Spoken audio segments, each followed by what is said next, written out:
Hey, what's up, YouTube? I am back with another deck profile. This one being a zombie format zombie deck from Edison format.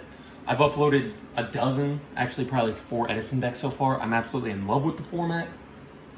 It's revitalized what was becoming very stale in GOAT format. Let's go ahead and jump right in. For the traps, I'm just gonna kind of lay these down. There is one thing. So Nightmare Wheel is actually trap dust shoot. I just kind of ran out of trap dust shoots. Yeah, I'm just gonna kind of lay these down. I don't think anything here is gonna surprise anybody, at least for the traps. Everything's pretty standard. But as I was playing this deck, and I really wanted to build it also because I just picked up some secret Mizukis, which are beautiful, beautiful cards. I have a playset. Unfortunately, I don't quite remember what happened in the format prior to Edison that made zombies like a must-hit on the list. And because of that, they become very difficult to play. I don't think there's really a very many playable zombie monsters. In this format, Goblin Zombies at 2 for some reason. Ew, I don't know why. Mizuki's at 1, Plague Spreaders at 1. So it's kind of difficult to get in there. Luckily, Zombie Masters at 3. Even more luckily, I only play 2 copies. I will say, trap lineup, pretty standard, I guess. Like I said, Nightmare Wheel is Trap Dust Shoot. I just ran out of copies, Trap Dust Shoot. 7 Tools of the Bandit. I want to take one quick second just to talk about how absolutely incredible this card is. Edison format, I don't think, is defined by any singular card. You know, in GOAT format, in probably a few other formats, maybe, what are some popular ones? Hat is extremely popular, which is really categorized by like Soul Charge, or maybe as prior to Soul Charge and people play. I don't really know. Edison and GOAT format are all I've really stepped into. But in terms of GOAT format, it's just defined rather, by Pot of Greed, Rift, Charity, Delinquent Duo, BLS, Chaos Monsters, and to a lesser extent, I'll say Metamorphosis. Those cards are so powerful, they just overtake the entire format. Looking at this, and with Solemn at 1, I would say it's different if Solemn were at 3, but with Solemn at 1, I don't think there's a single card in this entire format that is just defining. You know, maybe Gores, but you can play around Gores. My next guess would be Caius. But if Caius is like the strongest monster in the format, that sounds like a pretty good format to me. I don't know. And I think it's really a format where literally anything can actually win. And that's why I just love it. So, like I said, Zombies got absolutely crushed the previous ban list. This would have been the March ban list, I believe. So it would have been March 2010.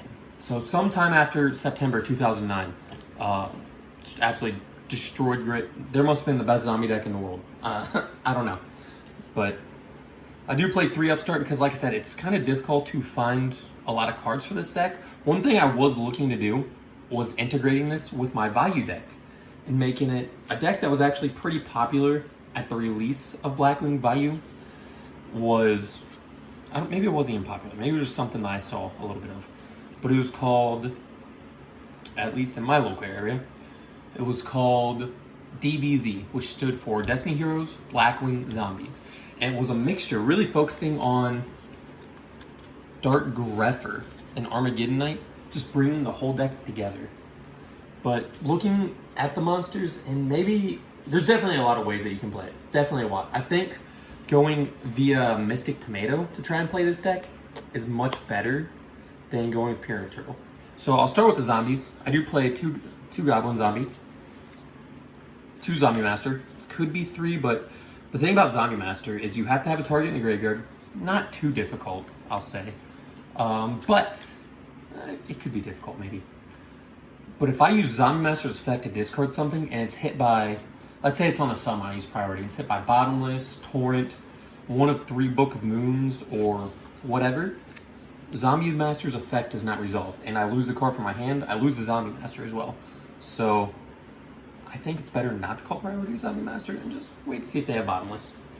Like I said, Mizuki and Plague Spreader both 1/1. So I think this is what really makes up the core of the zombie engine, or at least what's available in Edison.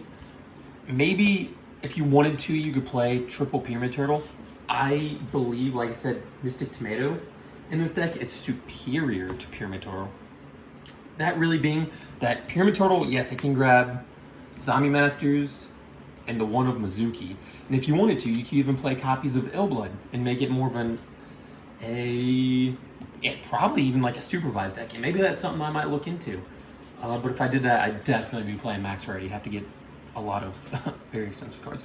But that's something that could be looked at, I guess.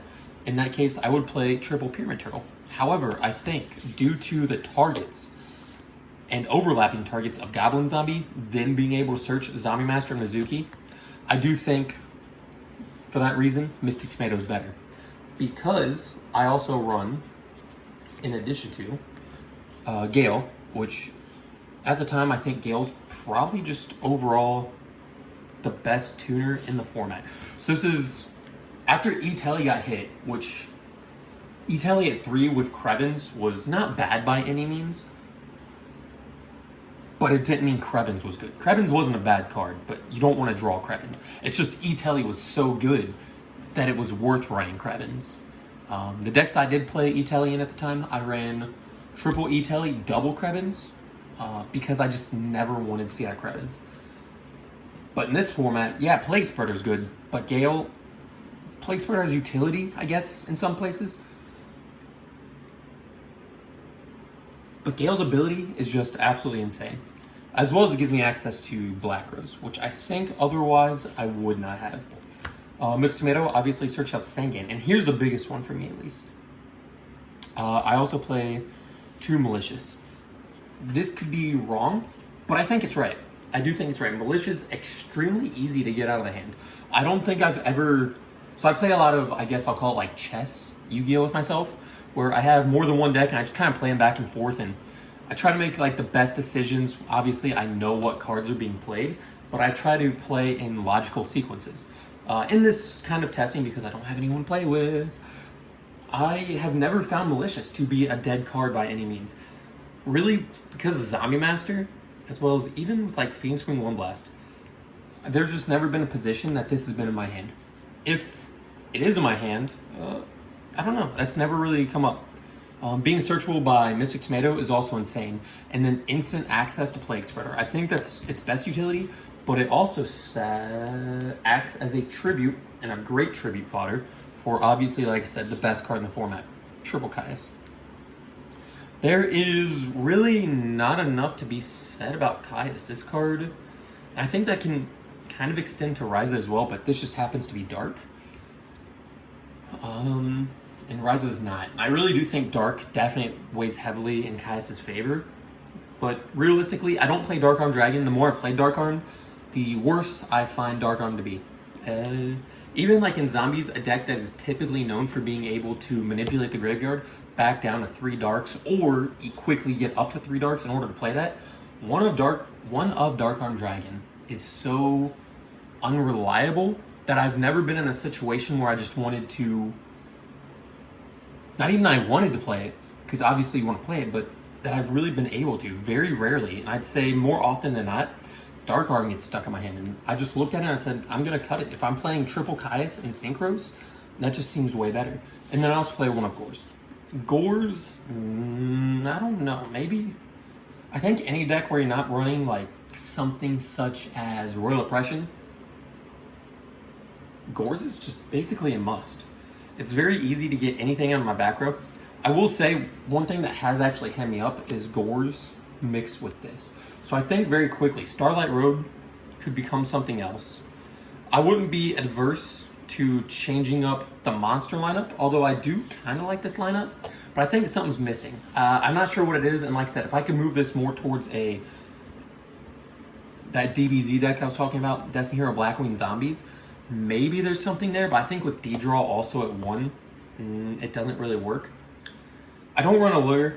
I don't think Allures does much for the deck. I think Upstarts could very easily become another card, so Gore should just stay. But I think, if anything that could change, it's probably going to be these. Maybe I could even add another Zombie Master and make it 3 Zombie Masters. I'm just trying to think. I might be missing like some very important spell or traps, but when I have played this deck, it just falls short. I don't know what it is. Maybe it's because I'm subconsciously choosing other decks to do better when I do my chess games, but something about this deck just falls short. If you guys have any suggestions, please let me know. I'm always looking for better decks. Like I said, this could maybe become an Ill Blood deck with Supervise, which is at 3. But anyways, that's the deck. You guys, let me know what you think. Have a wonderful time. Please comment. Actually, no one does. I don't think anyone watches this far. But if you do, comment, subscribe, like. Thank you very much. Bye.